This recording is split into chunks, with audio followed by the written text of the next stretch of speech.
Selamat pagi Bapak Ibu, jemaat yang dikasihi Tuhan. Kita akan membuka Alkitab kita di dalam 2 Korintus pasal 4 ayat 7 sampai ayat 10. 2 Korintus pasal 4 ayat 7 sampai 10.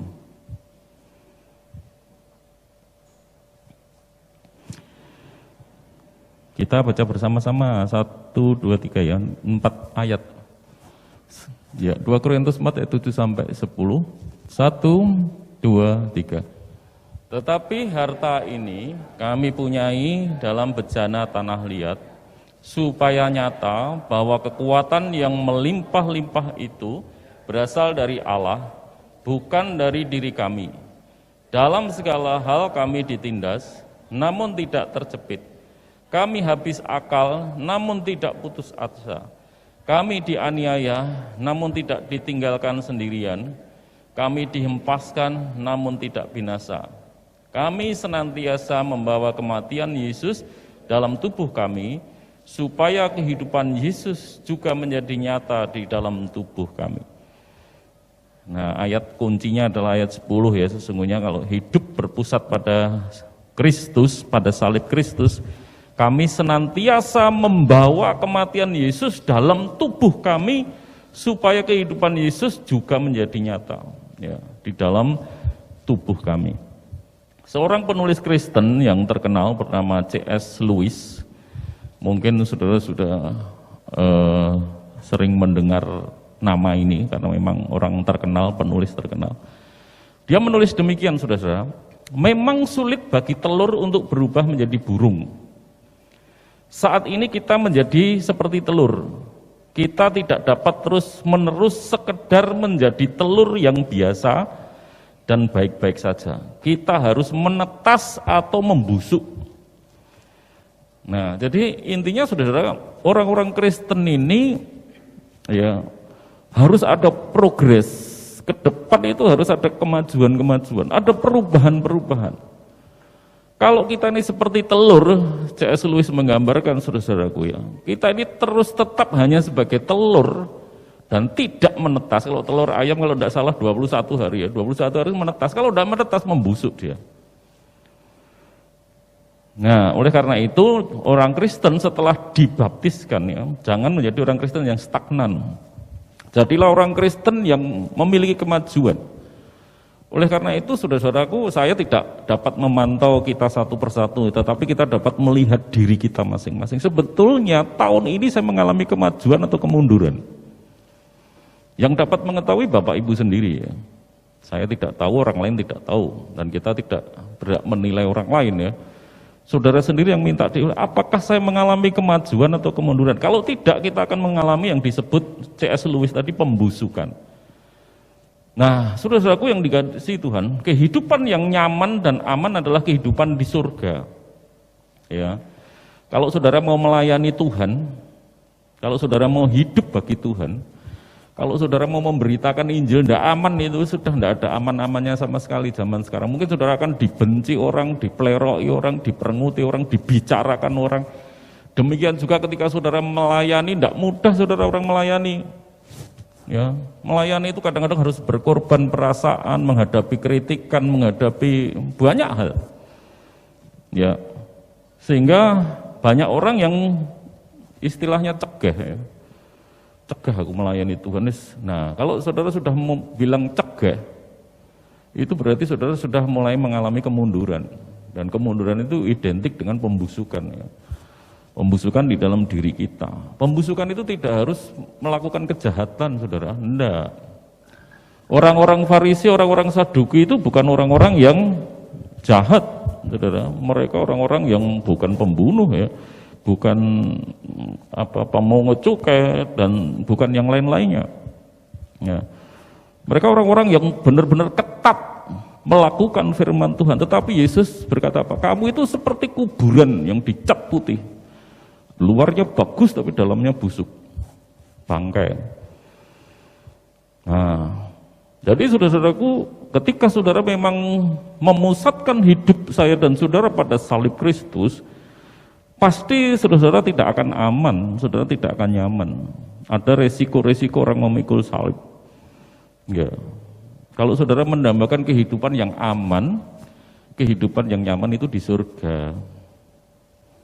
Kalau saudara menghindari tidak ada bahaya itu di surga sudah. Di surga itu tidak ada air mata, tidak ada sakit penyakit, tidak ada jantung, stroke, covid, nggak ada semua di surga. Itu di surga. Kalau di bumi ya gini ini saudara. Nah, penyakit itu akan terus ganti, datang silih berganti ya, dalam di dunia ini. Nah ini dunia ya. Jadi saudara-saudaraku yang dikasihi Tuhan. Nah kadang-kadang orang di dunia di surga pun ya kita masih berpikir yang duniawi loh. Orang Kristen itu mudah-mudahan kita di sini tidak ya, kita di sini benar-benar orang Kristen yang rohani. Ya. Lagu-lagu sekolah minggu ya ini namanya anak-anak ya enggak apa-apa, anak-anak dunianya. Tapi kalau kita orang tua mestinya enggak begitu. Lagunya di surga nanti pakai baju putih, dasinya merah, celananya merah. Oh itu pakai SD. Di surga nanti pakai baju putih, atas kepala mahkota emas. Oh neng surga yang dipikir si emas saudara. Nah saudara nanti kitab Wahyu menggambar surga itu dinding-dindingnya dari permata, jalannya emas. Saudara pikir oh emas dititili. Di surga orang malah menyembah Tuhan itu dipikir emas. Emas. Karena apa? Kadang-kadang kita ini terlalu duniawi. Dan itu, saudara-saudaraku yang dikasihi Tuhan, diberitakan di gereja-gereja. Saudara kalau dengar khotbah di YouTube, ya, channel-channel lain, saudara akan mendengar bagaimana saudara diberkati Tuhan semakin melimpah. Bagaimana saudara dapat berharap dibebaskan dari penyakit. Bukan berarti gereja kita tidak anti mujizat, kita mengalami mujizat banyak. Pak Agus Joko mengalami mujizat, Bu Christine mengalami, saya mengalami mujizat, dan mungkin banyak yang lain mengalami mujizat-mujizat yang kita semuanya semua mengalami mujizat. Tetapi mujizat itu tidak usah digembar-gemborkan, tidak usah dikejar-kejar. Itu sudah menjadi apa ya saudara? Orang Kristen itu kayak gitu. Kalau orang Kristen itu mencari dulu kerajaan Allah, semua yang dibutuhkan kita pasti akan diberikan. Tidak usah dikejar, tidak usah dinyanyi-nyanyikan. Kalau kita masih bahkan di surga berpikirnya itu masih dunia, saudara. Ya, masih duniawi. Kalau saudara-saudara sepupu kita berpikir di surga tentang apa, saudara? Di surga nanti, kalau saudara mati syahid, ya. Mati syahid itu mesti biasanya matinya di gereja loh saudara. Ngebomnya di gereja ini. Ngebom gereja ya, enggak pernah ke gereja tapi matinya di gereja. Nah itu dapat bidadari 7. Ya, bayang loh yang di surga yang dipikir ngono. Tetapi apakah orang-orang Yahudi enggak berpikir gitu zaman Yesus? Sama berpikir. Orang-orang pernah bertanya pada Tuhan Yesus ya. Di dalam Matius 22, silahkan ditayangkan Pak Pur, ayat 28 sampai 30. Sama yang dipikirkan masih tentang perkawinan. Jadi orang Farisi itu tanya, orang Yahudi itu punya tradisi ya kalau kakaknya mati, adik iparnya itu harus mengawini istrinya. Nah, terus adiknya mati lagi, kalau enggak punya anak ya. Adiknya lagi ngawini, mati, adiknya lagi. Terus orang-orang Farisi, orang-orang Saduki, ya, maaf orang-orang Saduki yang tidak percaya kebangkitan, dia berkata seperti ini, siapakah di antara 7 orang itu yang menjadi suami perempuan itu pada hari kebangkitan, pada hari akhir? Sebab mereka semua telah beristrikan dia. Yesus menjawab mereka, apa saudara? Kamu sesat. Tegas itu. Kamu sesat. Nek kamu di saudara nanti, makanya bapak ibu yang suaminya istrinya sudah meninggal, enggak usah aku undang mati ya, aku berkumpul lagi dengan suamiku, dengan istriku, enggak bisa saudara. Neng surga itu tidak kawin dan tidak mengawinkan. Perkawinan itu hanya di bumi. Kalau saudara di surga masih mikir, aku kok pokoknya tetap, mas aku nek mati kok aja kawin ya. dan kita kumpul lagi, wah berarti saudara sesat. Karena Yesus sendiri berkata, saudara, kamu sesat sebab kamu tidak mengerti kitab suci maupun kuasa Allah. Karena pada waktu kebangkitan orang tidak kawin dan tidak dikawinkan, melainkan hidup seperti malaikat di surga. Saudara pernah lihat malaikat gandengan tangan lanang wedok? Tidak ada. Ya. Makanya di dalam ajaran Kristen pernikahan itu ikatannya hanya sampai mati selesai. Ya, karena di surga sudah tidak ada nanti. Anak-anak ketemu orang tuanya pun perasaannya sama dengan yang lain karena ada kasih yang sejati itu di surga. Ya. Nah, karena apa? Katanya kita kadang-kadang punya pemikiran seperti saudara sepupu kita. Saudara sepupu kita punya pemikiran bidadari 7 yang dipikir seks. Kita di surga masih mikirnya juga gitu. Nah, itu Tuhan Yesus berkata kamu sesat. Banyak saudara kesesatan-kesesatan yang ada di dalam pikiran kita ini yang harus dibongkar. Yang kita pikirkan itu seperti di bumi, ya. Mengikut Tuhan tapi menginginkan kesembuhan. Ngejar kesembuhan, ndak kesembuhan ndak bisa berdoa. Ini ada, saudara. Aku wis menengking dalam nama Yesus, sudah doa puasa, sudah didoakan pendeta terkenal karunia kesembuhan kok ndak sembuh-sembuh. Sudah aku mau doaku. Lah siapa yang menjanjikan sembuh? Saudara teliti, tokoh-tokoh Alkitab saudara teliti matinya seperti apa. Ya. Kalau saudara dan saya mengasihi Tuhan benar-benar, saudara tidak akan peduli kok dengan hidup saudara. Mati adalah keuntungan, itu bukan omongan. Ya, banyak orang-orang yang meninggal karena melayani Tuhan, menginjili di pedalaman, dibunuh, dipotong-potong, dimakan penduduk pedalaman. Matinya mengerikan. Rasul-rasul ada yang ditombak, dipanah sampai mati. Di manakah Tuhan, saudara? Ada menyaksikan. Justru saudara kita harus belajar ya, dari orang-orang semacam ini. Memang ikut Tuhan itu salib. Salib adalah pusatnya. Bukan roti, bukan kasur, bukan rumah mewah, saudara. Salib. Ya. Nah, kita ini sudah terlanjur seringkali terpengaruh pikiran-pikiran kemakmuran dunia ya, motivator-motivator yang Kristen. Ya, saudara mungkin pernah mendengar ilustrasi ini ilustrasi yang terkenal, saya pernah memakai juga. Tapi ini bagus ya. Setiap membaca ini saya mesti dikuatkan lagi supaya terus mengalami kemajuan rohani. Seorang petani membawa anak burung Raja Wali ke rumah, menemukan anak burung yang jatuh dari sarangnya, dibawa ke rumah dan ditaruh, bingung tidak punya kandang, ditaruh bersama anak-anak ayam podo cilik masihan saudara. Nah, sampai burung Raja Wali itu besar, tetap saja gayanya gaya ayam. Nutuli di lantai, nutuli tanah, kerikil makanan-makanan di tanah, serangga-serangga, mabur sedikit.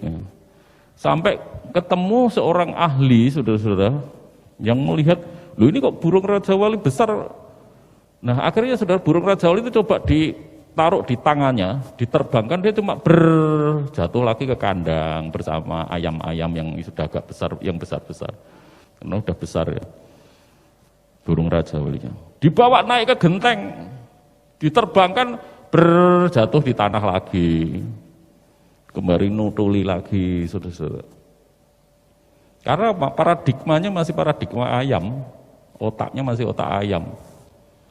Ya, akhirnya si ahli binatang ini, saudara, memikirkan caranya, dia membawa Raja Wali ini, saudara, yang hidupnya kayak ayam, dibawa ke bukit, ke gunung yang tinggi. Menjelang matahari terbit, pertama dia tidak mau terbang. Pada waktu matahari terbit, dia disuruh menatap matahari dan kemudian diterbangkan. Dan dia mulai mengepakkan sayapnya yang besar itu, kuat itu, saudara, dan mulai terbang sebagai Raja Wali. Nah, mengapa kok orang-orang Kristen, ya, kita ini tidak bisa memiliki paradigma baru? Paradigmanya masih tetap paradigma dunia. Ya. Cara berpikir kita masih cara berpikir dunia dalam banyak hal, soal surga, soal mengikut Tuhan, soal melayani Tuhan, soal percaya dan sebagainya. Mengapa kok kita ini masih seperti orang-orang dunia yang mengharapkan berkat, kayaknya penebusan yang dikerjakan Yesus itu kurang. Kurang Tuhan, Injil plus, ya, keselamatan plus. Plus apa? Diberkati melimpah. Kiranya engkau memberkati aku berlimpah-limpah. Waduh mantap. Sampai nangis-nangis nyanyi lagu itu. Ya, lagu perjanjian lama memang seperti itu loh saudara. Makanya menafsirkan itu diambil dari perjanjian lama. Ya. Perjanjian lama itu harus dilihat dari perjanjian baru. Jangan ditafsirkan mentah. Loh ini memang dari ayat firman Tuhan loh. Memang ayat firman Tuhan bunyinya begitu. Tapi maksudnya bukan supaya saudara terus mengimani dan kaya berlimpah-limpah. Bukan seperti itu. Kayanya apa? Kaya dalam kemurahan kalau di dalam perjanjian baru, saudara. Ya, bukan kaya menumpuk kekayaan. Penting sekali kita belajar ya, hidup yang berpusat pada salib Kristus. Ya, seperti apakah? Ya, hidup yang berpusat pada salib Kristus. Kalau beberapa waktu Rebu kemarin berdoa yang berpusat pada salib, hari ini hidup yang berpusat pada salib. Kehidupan semacam apakah itu? Yaitu kehidupan yang pertama memancarkan kemuliaan Allah. Di dalam ayat 7 dikatakan, tetapi harta ini kami punyai dalam bejana tanah liat supaya nyata. Supaya nyata. Kita ini cuma bejana tanah liat, Paulus menggambarkan. Bejana tanah liat itu artinya apa tuh saudara? Rapuh, iya rapuh. Kena COVID itu kan semacam flu ya, mati. Berapa banyak yang meninggal, rapuh memang. Tapi dalam masa COVID ini teman-teman saya yang meninggal tidak hanya karena COVID, sudah ada yang kena jantung, ada yang stroke. Ya mati sama saja. Yang tidak kena COVID mati karena yang lain, kalau memang saatnya sudah mati. Nah, bejana yang rapuh itu, kita yang rapuh itu sudah dapat menyatakan apa? Kekuatan yang melimpah-limpah, anugerah yang melimpah-limpah, kasih yang melimpah-limpah, kemuliaan Allah yang melimpah-limpah. Nah, tinggal kita ini bejana yang model seperti apa? Bejana itu macam-macam. Kalau saudara melihat hasil karya dari tanah liat, ya, itu ada gentong, maaf yang namanya gentong. Ada juga kendi, ya, gentong kendi itu ada yang kusam, ya, yang murah kusam. Tetapi nanti kalau bejananya dari tanah liat itu semacam guci, wah itu mengkilat. Kendi pun ada yang mengkilat, sudah bisa memantulkan cahaya, kinclong bener yang bagus ya. Memancarkan cahaya, memantulkan bayangan wajah. Nah itu yang dimaksud Paulus. Supaya wajah Kristus itu dapat, walaupun remang-remang terlihat di dalam bejana itu. Ya, supaya nyata. Memuliakan Allah itu saudara-saudara tidak hanya berarti menyanyi saja ya. Mulialah namamu Tuhan. Ya, mengagung-agungkan Tuhan itu memang memuliakan Tuhan. Betul, itu salah satunya. Ya. Niftrik menulis demikian saudara. Percaya berarti kini dan di sini memuliakan nama Yesus Kristus. Dan kata memuliakan itu tidak saja berarti mengucapkan sejumlah kata-kata yang bagus, berseru haleluya atau puji Tuhan. Memuliakan namanya mengandung isi yang konkret, yaitu mengakui Kristus sebagai kurios. Kurios itu apa? Tuhan. Dia adalah Tuhan. Artinya Tuhan itu apa tuh? Tuhan itu sebetulnya kita mungkin sulit memahami ya. Tuan. Kalau saudara hamba, Yesus itu Tuan saudara. Apa yang harus saudara lakukan? Ya. Kalau saudara punya karyawan, punya anak buah, Mas, tolong ini disapu. Ya disapu pasti. Karena saudara tuannya. Nah makanya maksudnya percaya itu, memuliakan Tuhan itu tidak hanya nyanyi, tetapi melakukan benar-benar apa yang menjadi perintah tuannya itu dilakukan. Itu baru namanya memuliakan Tuhan. Ya itu, jadi mengakui Kristus sebagai kurios kita dengan perkataan dan perbuatan serta segala tingkah laku kita dalam hidup kita sehari-hari. Makanya hidup yang berpusat pada salib Kristus. Nah, saudara, kalau saudara pergi ke danau, telaga yang jernih airnya, pasti saudara karena suka ya, karena telaga itu ketika saudara ambil gambarnya, itu bisa ada pantulan bayangan pohon-pohon di sekelilingnya, ada pantulannya itu. Awan-awan ada pantulannya, dipantulkan oleh air yang jernih itu. Beda kalau air telaga itu keruh. Nggak bisa, saudara. Saudara mungkin melihat aja nggak enak, telaganya nggak bisa dinikmati karena airnya keruh. Nah, memantulkan, memuliakan Tuhan itu demikian, saudara. Jadi hidupmu kitab terbuka, hidupmu kitab terbuka, dibaca sesamamu. Sebetulnya setiap hari demi hari kita itu sedang menulis kitab kita sendiri.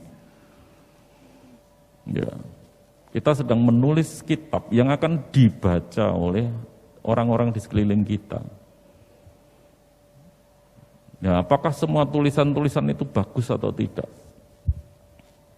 Ini yang perlu kita perhatikan. Kalau tulisan-tulisannya semakin hari semakin bagus, ya memang namanya manusia tidak selalu bagus ya. Tapi yang penting ada progresnya, saudara. Ada semakin baik, sehingga itu memuliakan Tuhan. Ya, memuliakan Tuhan. Nah, yang dimaksud seperti itu, saudara-saudaraku yang dikasihi Tuhan. Maksud yang kedua, bejana tanah liat rapuh tapi memuliakan Tuhan itu apa? Mungkin secara fisik, secara real saya dan saudara punya banyak kelemahan. Saya tidak pandai Pak Tri, saya tidak cerdas, saya tidak berpendidikan tinggi, mungkin saudara seperti itu juga. Itu bisa. Yang dimaksud bejana tanah liat itu gitu. Saudara mungkin punya daftar kelemahan-kelemahan saudara. Saya ini dulu mantan seperti ini, saya itu dulu seperti ini, dulu seperti melatar belakang kita semua punya latar belakang yang mungkin buruk ya. Atau saya punya cacat fisik, saya tidak cantik, saya tidak ganteng seperti orang-orang lain, tubuh saya bahkan ada kekurangan-kekurangan secara fisik, keterbatasan secara fisik. Teman-teman saya sudah pengkhotbah hebat di gereja baptis ini. Ada pendeta, menurut saya pendeta Firman, ada pendeta Iwan Simbolon. Itu orang-orang yang memiliki keterbatasan fisik, saudara. Tetapi dia luar biasa pelayanannya. Nah, kalau keterbatasan itu kita mau menyerahkan diri pada Tuhan, kelemahan-kelemahan saya dan saudara ini diserahkan pada Tuhan, ini saya sebagaimana adaku, kalau lagu nyanyian pujian, sebagaimana adaku, ya, sebagaimana ini loh aku adanya, Tuhan ini tak serahkan kepadamu, saya letakkan di tanganmu hidup saya ini, pakai Tuhan itu artinya saudara rela dipakai benar. Kalau mau dipakai Tuhan ya berarti saudara harus siap masuk. Saya selalu berpesan pada anak-anak yang mau keluar kota, anak-anak saya juga. Caranya dipakai supaya saudara dipercayai di gereja, nanti di kota lain seperti apa. Setia dulu. Kalau saudara sudah datang ibadah setia, apalagi ditambah ibadah doa datang. Kalau anak muda, kaum muda datang. Mau enggak mau mesti pendetanya akan, namanya siapa? Setelah itu apa? Bisa ikut melayani singer. Nah, mulai mana ya? Apa saja sudah, atau penyambut tamu, atau kalau kemampuannya komputer, bisa enggak kamu membuat buletin, membuat ini, membuat itu. Pasti akan ditemukan oleh pendetanya. Karena pendeta itu mesti mengamati, ibu pendeta yang mengamati ya, jemaatnya mana yang setia dan tangkap, pasti akan dilibatkan dalam pelayanan. Entah apapun pelayanannya yang sesuai dengan talenta kita masing-masing. Asal sebagaimana adaku, ini aku Tuhan, pakai. Tapi kalau kita seperti pemilik talenta, aku enggak bisa apa-apa, cuma satu talenta. Dan itu tidak saudara gunakan satu talenta, disembunyikan. Tema bulan lalu, kamu itu hamba yang jahat dan malas. Sudah jahat dan malas. Kenapa kok jahat? Karena saudara tidak berterima kasih pada anugerah Tuhan. Kasih Tuhan yang begitu hebat. Kematian Yesus, penderitaan Yesus itu tidak menggerakkan hati kita. Ini disebut jahat. Jahat sekali. Jahat dan malas. Kenapa kok tidak melakukan? Karena malas. Itu masalahnya, biangnya, saudara. Yang kedua, saudara-saudara, hidup yang berpusat pada Kristus adalah hidup yang tidak pernah mundur menghadapi kesulitan atau penderitaan. Di dalam ayat 8 tadi dikatakan, dalam segala hal kami ditindas, namun tidak terjepit. Kami habis akal, namun tidak putus asa. Wah, luar biasa ini Paulus. Meskipun dia rapuh, sudah ringkih, namun di dalamnya ada sesuatu yang sangat berharga. Di dalam diri saudara yang ringkih itu, saudara, ada meterai dari Tuhan yang tak ternilai harganya. Apa itu? Roh Allah sendiri ada di dalam diri saudara. Rohnya itu diletakkan di dalam diri saudara menjadi meterai supaya saudara, kita tidak bisa saling melihat, tetapi Allah melihat mana miliknya dan mana yang bukan. Tandanya apa? Memiliki Roh Kudus. Kalau memiliki Roh Kudus, saudara adalah milik Tuhan. Ya, saudara miliknya Tuhan. Nah, oleh karena itu di dalam diri kita ada Roh Allah yang maha kuasa, Roh Yesus yang telah mengalahkan kegelapan, kematian, belenggu kematian yang bangkit. Kebangkitannya baru saja kita peringati. Oleh karena itu Paulus berkata, pada saat aku lemah, aku kuat. Yang penting saudara dan saya, kita menyadari kelemahan kita. Saya itu memang orang lemah, rapuh, iya. Ya, pada saat kena COVID kemarin, tidak ada daya saya sudah. Sahabat saya di Jakarta baru saja WA, saya kena COVID Pak Tri. Tenang saja. Itu perang mental saya dengan berbagai penyakit yang ada di dalam diri saya bisa. Karena memang belum waktunya mati ya enggak mati. Ya. Kalau waktunya mati ya enggak usah karena COVID, karena pas saja mati saudara. Ya karena sudah waktunya. James Montgomery berkata, karena itu kemenangan bukan lagi perkara kekuatan kita, tetapi perkara kuasanya. Oh saudara, kemenangan kita bukanlah karena kekuatan kita ini rapuh, jana saudara. Kalau saya ini saat ini berdiri, lagu-lagu ini, lagunya Dylan. Apabila aku berdiri tegak sampai hari ini, bukan karena kuat dan hebatku. Semua sebenarnya lagu itu lagu rohani ya. Cinta itu Tuhan, itu kesaksiannya Dylan saya baca ya. Sebenarnya lagu itu semua karena cinta. Allah adalah kasih, kasih supaya agak romantis dirubah karena untuk dijual di umum cinta. Semua karena cinta, semua karena kasih, semua karena Tuhan. Jadi maksudnya Dylan berkata semua karena Tuhan. Aku bisa berdiri tegak sampai hari ini. Kalau saudara masih hidup sampai hari ini karena Tuhan saudara. Bukan karena saudara pinter melindungi diri saudara dari COVID. Saya kena COVID tapi masih berdiri tegak, anak-anak saya kena COVID semua, tapi berdiri tegak. Pak Agus Joko kena COVID, masih berdiri tegak, Bu Christine dan yang lain. Masih berdiri tegak karena apa? Bukan karena kuat dan hebatku, tapi karena Tuhan. Nah, mohon maaf ini pakai ilustrasi ya, ini karena saya ambil dari buku. Apa bedanya nafas orang yang asma, sakit asma, mohon maaf yang sakit asma, kebetulan ini ilustrasinya. Apa sih bedanya orang yang menggeh-menggeh karena asma dengan orang yang menggeh-menggeh karena olahraga? Saudara lari, gitu ya, asma ya, bedanya apa? Menurut penulis ini ya saudara-saudara, ngos-ngosannya itu beda. Kalau ngos-ngosan karena asma hanya sebentar. Sebentar itu artinya apa? Diobati sembuh. Dah, banyak obat asma ya, enggak usah khawatir. Atau yang parah mungkin dia mati gitu ya, selesai. Cepat.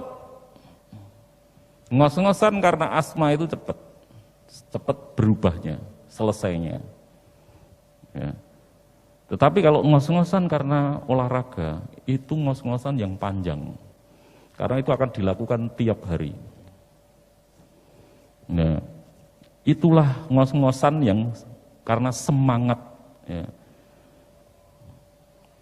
Ya makanya orang Kristen yang tanda kutip ya, ini bukan karena orang Kristen yang termasuk Kristen asma, karena kita penyakit rohani, itu ngos-ngosan saudara cepat, saudara tidak bisa bertahan lama. Ketika saudara ngos-ngosan dan pengen dan berhenti, diobati dan pengen dan mandek. Nah, ketika saudara mengalami kepayahan dalam pelayanan, pengen dan segera berhenti, sudah capek aku. Sekali lagi pendeta itu ada pensiun, saudara. Teman saya tanya, lah kalau sudah pensiun Pak Tri usia 60 apa? Ya melayani lagi lah. Selama aku masih berdiri, mana ada jemaat yang mau dilayani ya kita layani. Secara usia 60 tahun ADART kita ya, saya harus berhenti digantikan yang muda. Tapi saya tetap melayani karena masih, kalau selama saya masih berdiri melayanilah. Nek saya sudah tidak bisa baru berhenti. Capek lah.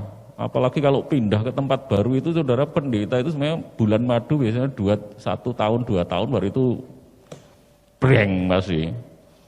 Karena apa? Pendeta punya idealisme, jemaat punya kultur sendiri. Nah, pendeta yang baru datang mesti juga membawa visi misi yang baru. Nah, itu biasanya terjadi benturannya di situ biasanya. Lelah sebetulnya, ngos-ngosan lagi. Tapi ngos-ngosannya yang sehat itu apa? Terus-menerus dilakukan karena itu sehat, itu baik. Ironside, saudara-saudara, seorang guru Alkitab, teolog, pendeta, pengkhotbah Amerika yang terkenal menulis demikian. Bila Anda melihat orang Kristen bertengkar, cekcok mengenai hak-haknya, protes karena tidak disambut sebagaimana mestinya, karena tidak mendapat pujian yang layak atas jasanya, camkan ini, roh bayi sedang muncul. Orang yang telah dewasa di dalam Kristus tidak terpengaruh oleh pujian atau celaan.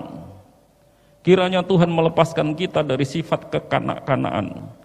Di beberapa gereja, para hamba Tuhan harus meluangkan separuh waktunya hanya untuk menenangkan orang-orang Kristen yang lemah rohani itu ketika mereka sedikit saja diabaikan.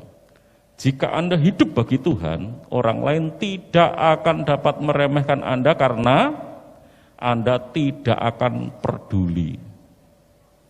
Mau dicela, mau dipuji, itu tidak membuat saudara melayang dan jatuh. Berapa kali saya dikritik dalam pelayanan, ratusan, mungkin bisa ribuan kali selama jadi pendeta. Apakah itu menghentikan? Tidak. Ya, hal itu tidak akan mempengaruhi Anda, kata Ironside, pendeta penulis terkenal abad 19. Nah, kiranya saudara-saudaraku, gaya hidup seperti ini adalah gaya hidup yang berpusat pada salib, ya. Tidak pernah mundur menghadapi kesulitan, ngos-ngosan, kelelahan. Lalu yang pertama tadi memancarkan kemuliaan Tuhan, ya, di dalam hidup saya dan saudara.